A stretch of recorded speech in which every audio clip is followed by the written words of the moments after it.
A ideia é que a gente falar um pouquinho sobre DevOps, né? Acho que está todo mundo falando isso, quero colocar algumas impressões.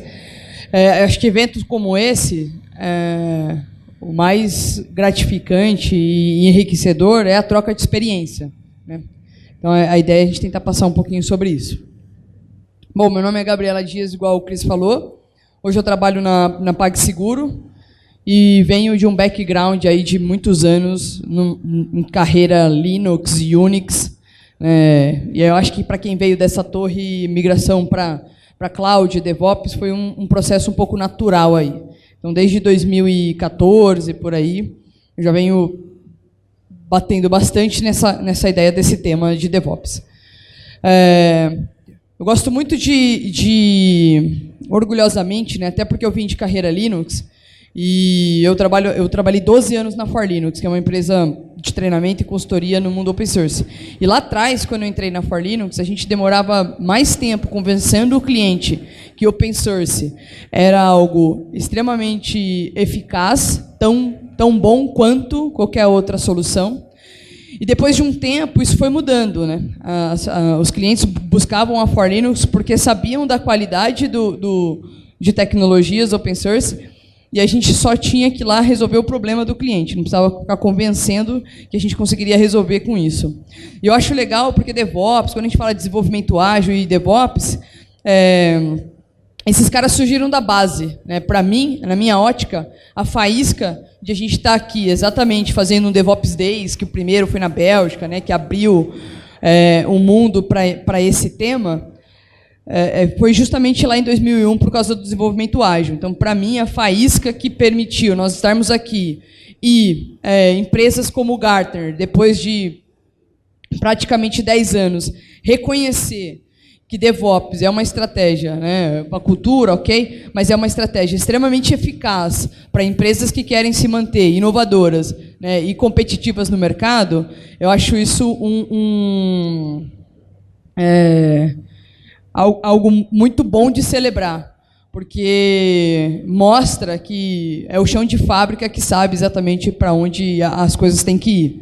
Quando a gente fala lá de 2001, que desenvolvimento ágil surgiu, em 2011, o Gartner reconhece, né, ele fala que, né, até 2015, 20% das organizações mundiais vão usar DevOps como uma estratégia.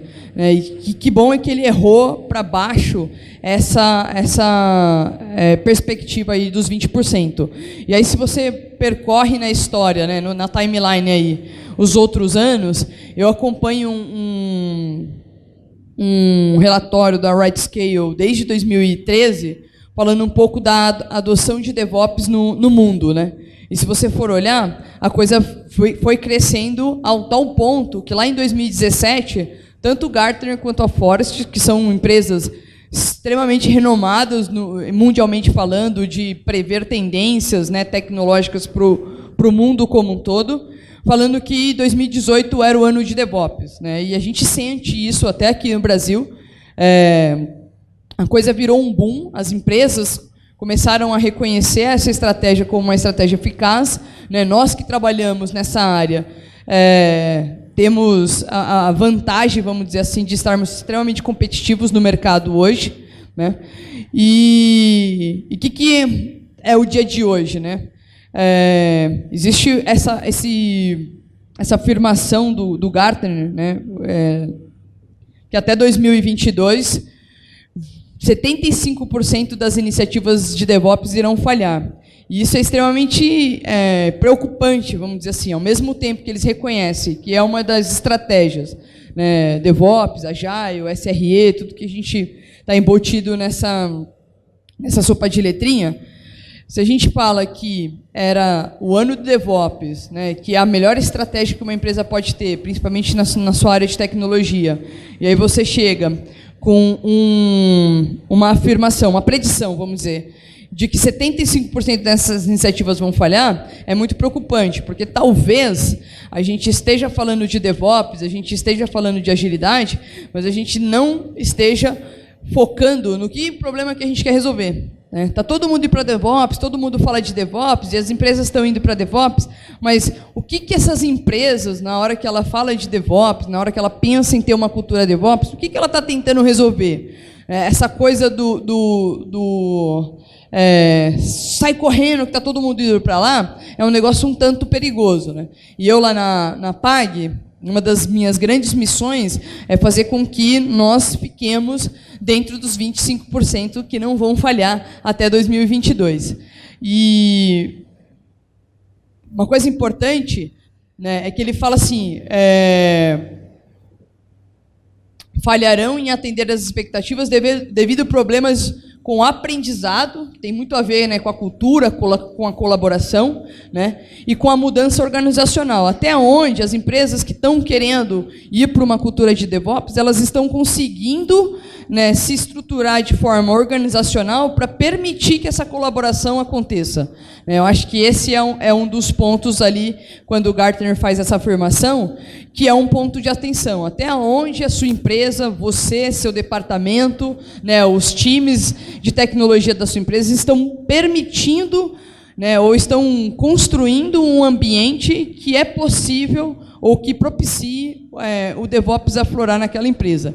Essa é uma das grandes preocupações. E a gente sabe, né, o Wiki até falou aqui na palestra dele, depois veio o Prado falando um pouco de contratação, a gente sabe que o mais difícil dentro de uma cultura DevOps é a cultura, é o mindset das pessoas, as pessoas que vão trabalhar ali, né, e elas entenderem a missão, o que está por trás desse monte de ferramenta, de pipeline, porque isso é extremamente importante, mas isso não vai ser o alicerce para sustentar isso dentro de uma empresa, né? Você pode ter empresas muito automatizadas, né, e ainda assim tendo uma dificuldade muito grande de entregar valor ao negócio, né, mesmo com as suas esteiras, mesmo com as suas pipelines, porque ainda falta um pouquinho ali do mindset, né? Então, uma das coisas que eu falo muito para o meu time é: nós estaremos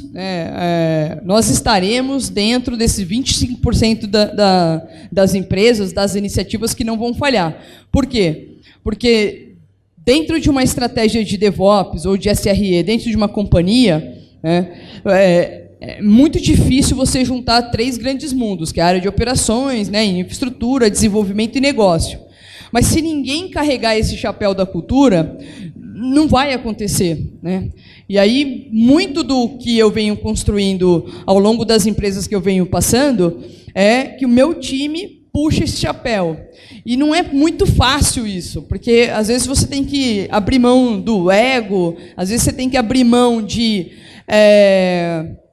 mas isso aqui não faz parte do meu job description, né? Então eu levo muito isso para o time, nós faremos o que tivermos que fazer para que a gente leve a PagSeguro para um patamar maior, né? Para que a gente leve a empresa a qual a gente trabalha para um patamar maior. E isso significa carregar o chapéu da cultura.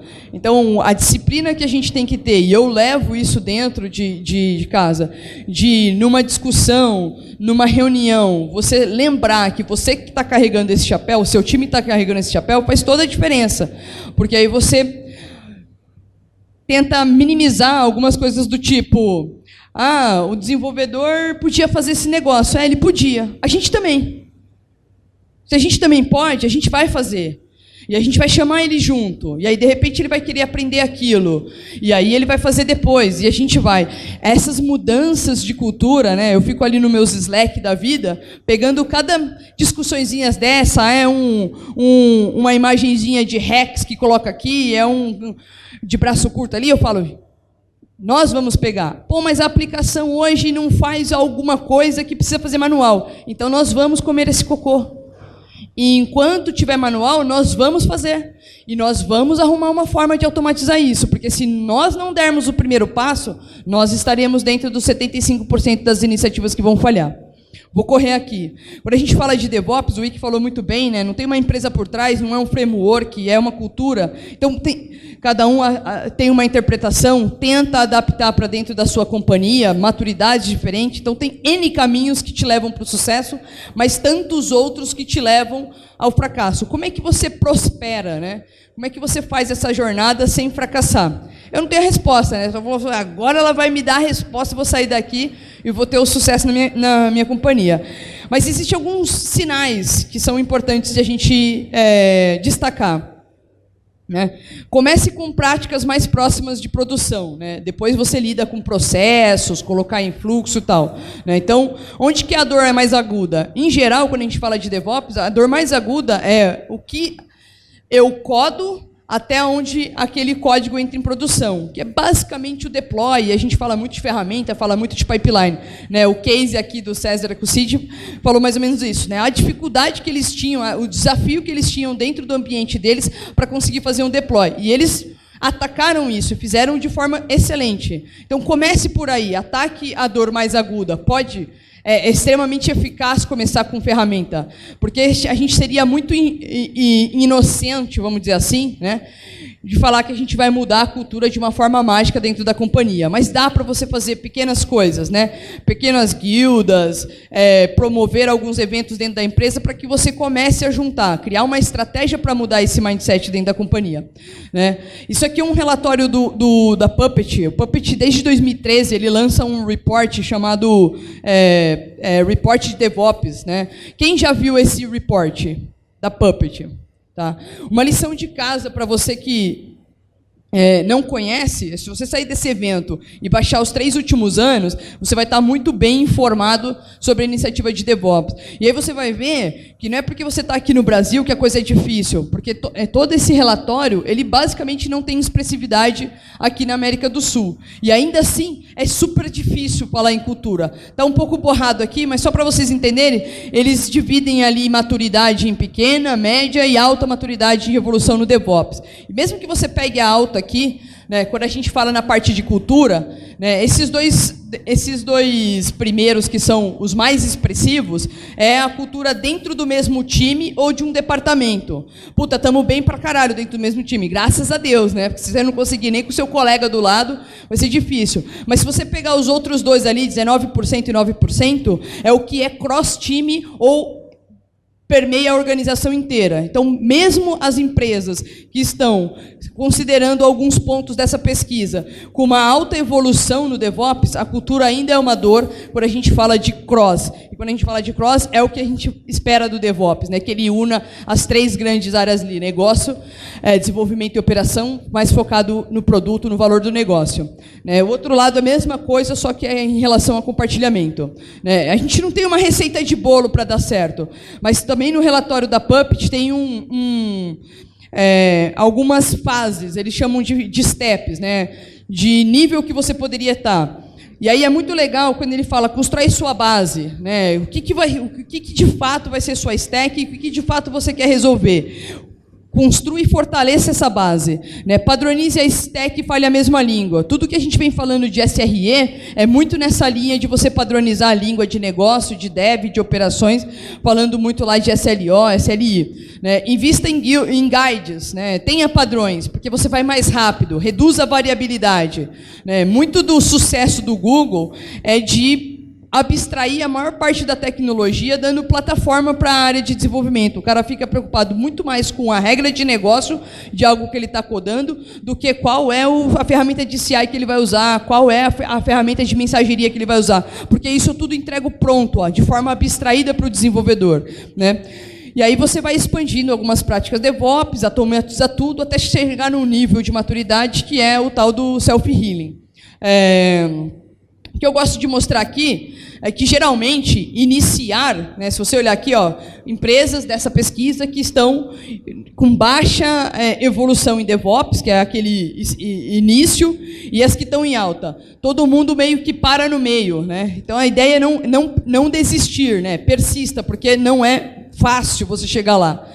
E invista em liderança. O relatório do ano passado, retrasado, da Puppet, ele focou exclusivamente, são mais de 10 páginas ali focadas em liderança. Quem é hoje, direto ou indiretamente, responsável por liderança? Liderar pessoas, né? Vale muito a pena ler esse relatório. É muito na linha de, eles falam aqui, né, que é muito na linha de que talvez tenha sido a vertical o tema mais negligenciado no DevOps. Porque não adianta você querer mudar o mindset, o paradigma, ser disruptivo, se você não focar nos seus líderes, né? Tem uma garotada jovem aí já vivendo nesse mundo, mas os líderes têm que puxar a responsabilidade para eles. Essa é a minha como é que fala? Mensagem aqui. Os líderes têm que puxar. Né? Hoje dentro da PAG, eu sou responsável por formar líderes lá dentro. E aí, como que a gente está fazendo essa formação de líderes para trabalhar com DevOps, para pensar numa cultura mais permissiva? Gente, acabou meu tempo aqui. Falando de liderança de transformação, que é uma coisa que ele prega ali que você tem que ser. Ela está aqui assim, ó. Vai tranquila. São 4 pilares: visão e autenticidade, né? Como que você, que é muito da autoliderança, como é que você está liderando com visão, inspirando os outros, né? Como é que você vende o sonho? Acho que a sua equipe, o seu time, na hora que você fala, nós vamos comer esse cocô, né? Ele tem que entender que você está lá. Você está comendo junto, né? E você está acreditando naquilo. Não é tipo, venda um sonho e não viva aquele sonho. Então é muito de você conseguir passar uma visão clara para o seu time, da onde você quer chegar. E os outros 2 pilares, crescimento e criatividade, é muito pensando no seu liderado, né? O quanto você hoje é um líder que lidera de forma genuína, que você genuinamente está preocupado com o seu liderado. Né? Porque não adianta você falar da boca para fora, porque a gente é ser humano, a gente sabe, né, o quanto você está ali preocupado com aquele indivíduo. Porque se ele crescer na companhia, você cresce junto como empresa, como time e assim por diante. São 4 pilares extremamente importantes, vale depois olhar o relatório. Eu vou deixar os links, tem um vídeo no YouTube falando muito sobre isso, que aconteceu num summit de DevOps em Las Vegas, vale a pena. Cara, é isso. Só fechando aqui. A gente fala muito de como a gente estruturar um time.